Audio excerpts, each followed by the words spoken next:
Hierdie jaar het herfst my onkant gevang.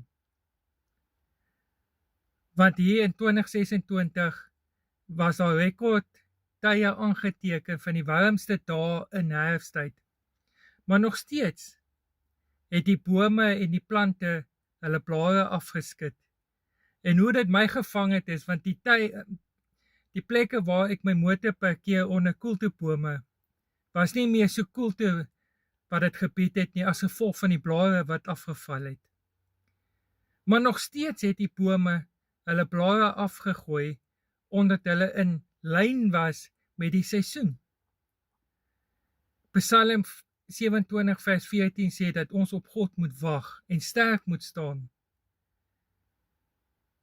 Want jy sien, net soos wat die bome onkant gevang is met die hitte, was hulle nog steeds in lyn met die seisoen om hulle blare af te gooi, om hulle self voor te berei vir die volgende seisoen.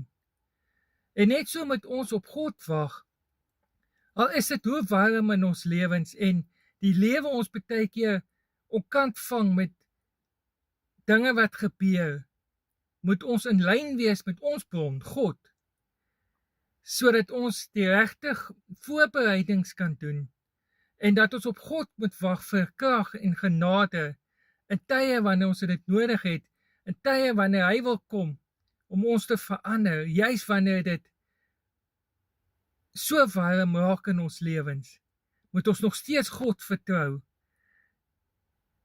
dat hy op die regte tyd, in die regte seisoen, veranderinge bring in ons lewens. God bless.